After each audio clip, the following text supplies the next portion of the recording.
Hello everyone, this is Meedhansh and welcome back to the Java series.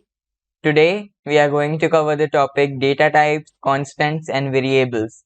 We will know more about the types of data which can be stored in Java, about the constants and variables, that how do we create them, and we will know more about them as well. So without any further delays, let's dive into our topic.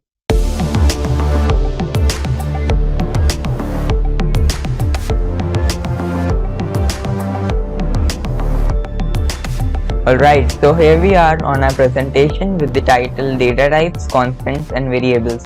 So let us understand the types of data that can be stored in the variables and how can we make those variables constant. So in simple words, the whole title can be defined in just one statement in Java.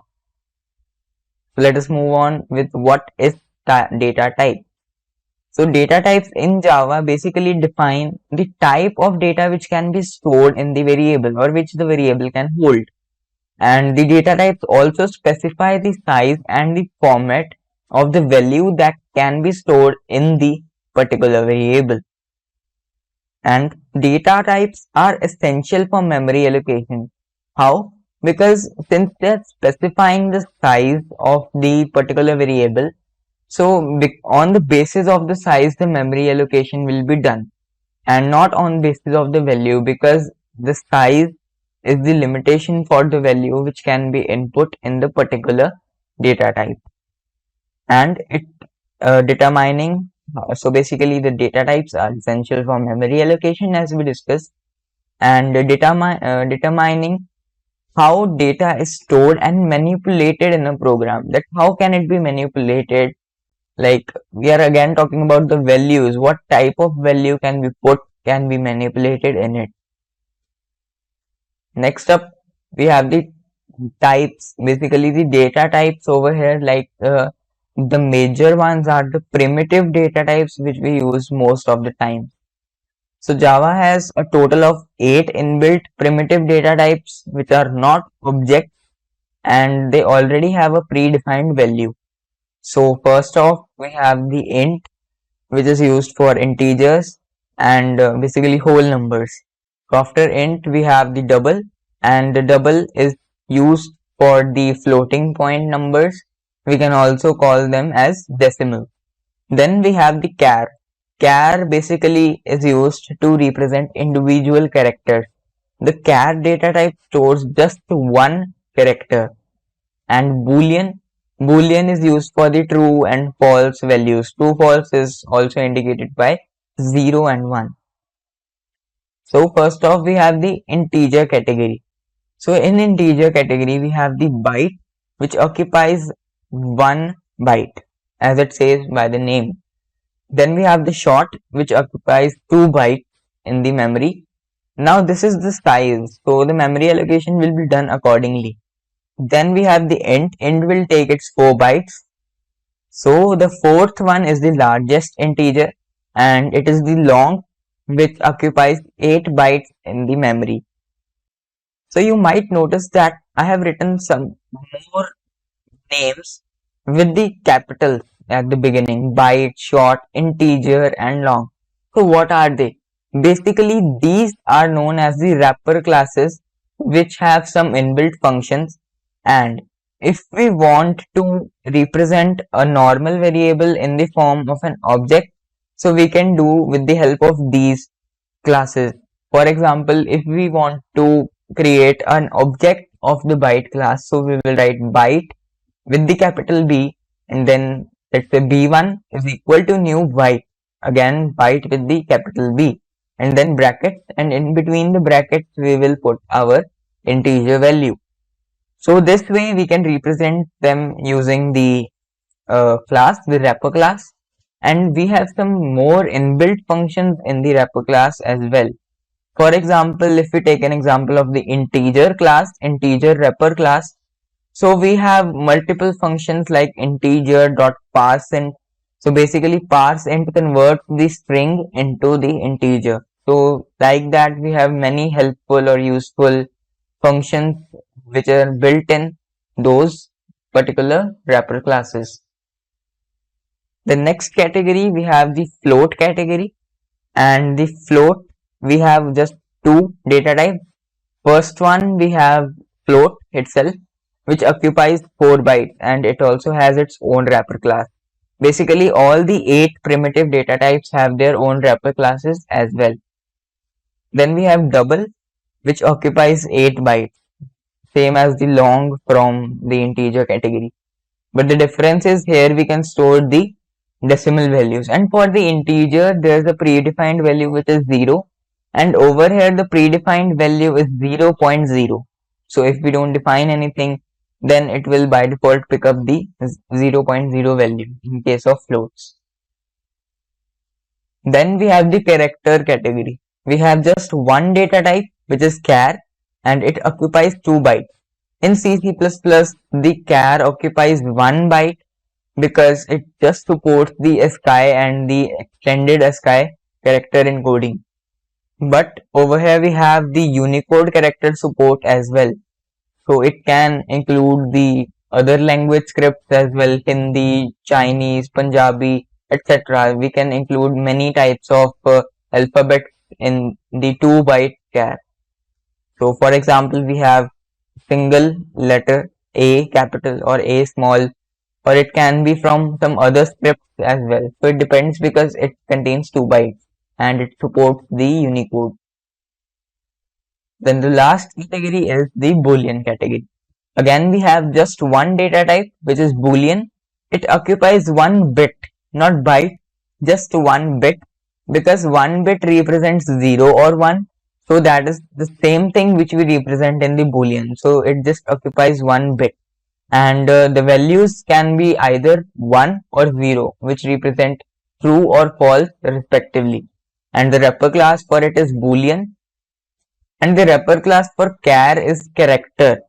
Like wherever there's a short form, we have to write the full name in case of wrapper class. Like for the int primitive data type, we have the integer. It is the full name for the wrapper class, and same over here and in the character. Then we have a special type of data type which are strings.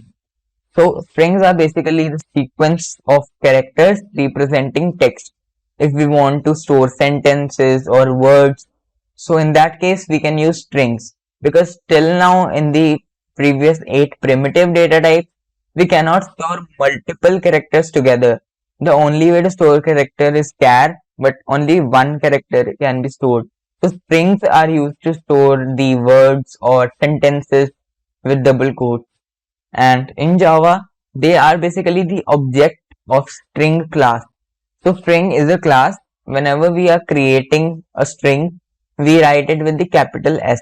Till now, we have followed the pattern that in the case of the primitive ones, we write them in small letters like int. So int is small.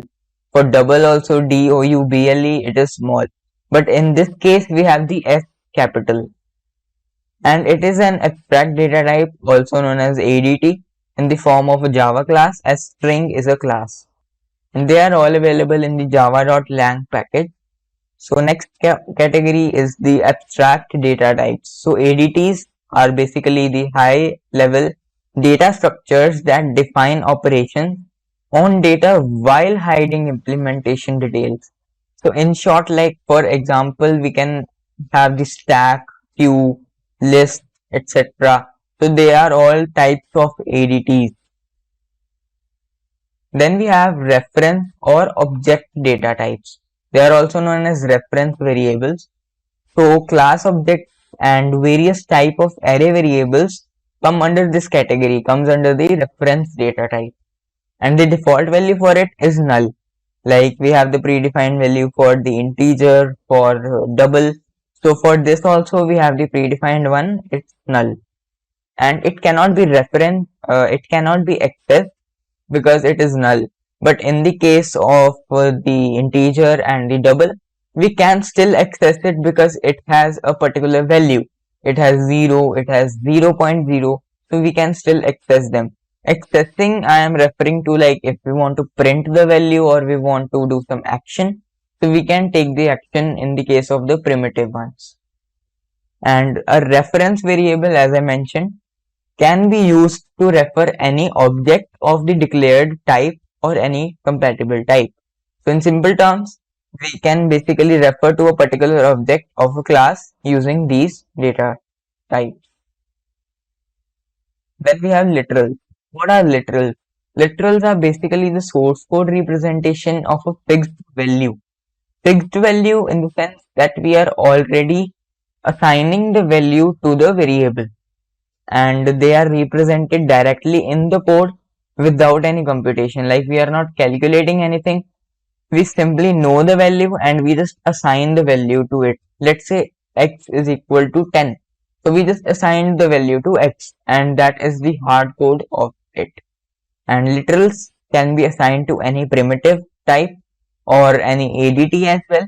So for example, byte a is equal to 68, so we simply assigned a the value 68, and what is a? The data type of a is byte. Now moving on to the second topic, in the as we discussed in the title, they were the data type, constant, and the variables. So now we are talking about the constants. So constants are defined with the help of the final keyword. So constants are those variables whose value cannot be changed. Once it is set, it is final, as said by the keyword. So the final keyword is used before the variable declaration. Like, it is used in the beginning while declaring a variable. And the variable must be declared static. Now you might be thinking, what is static? So we will discuss it in the further lecture about what is static and what is non-static. So there's a whole topic for this. So for example, we know that the value of pi will not change and it will remain 3.14. So we will just simply define it final. So final static double, we have to give all those things. Final static, if we are taking final, we must take it static. So final static, then double. Double is the primitive data type. We didn't use the float in this case, we used the double. Then we have pi is equal to 3.14. That's it. The next we have variables. So variables are containers for storing data values. Like, we have mentioned variables so many times till now. So like, constants are also variables. The primitive data type, the ADTs, are also used for variables. So basically, to create a variable, you must specify the type and then assign it a value. So as I mentioned in the beginning, that the whole topic can be covered in a single sentence, as we covered in the previous slide, that final static double pi is equal to 3.14. So that covers the whole topic which we are discussing. So for example, in variables we have string. So string text is equal to hello. Text is the name of the variable and string is the data type. And we have another example for the int x is equal to 100. So x is the x is the variable and int is the data type, and we are assigning the value 100. If we put the keyword final, we will put the static as well. So it will become a fixed constant and we cannot change the value once we have fixed it. So let us just summarize what we learned today.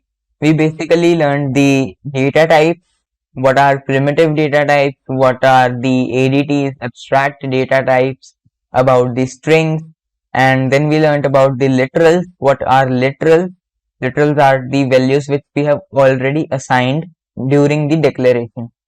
Then we learned about the constants. Constants are also known as final variables.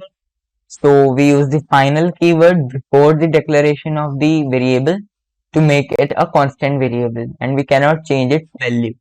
Then lastly, we talked about the variables. What are they? So they are basically the container in which we can store different types of values depending upon the data type.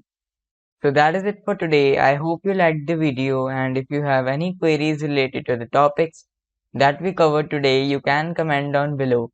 And thank you very much for watching. I will see you in the next one.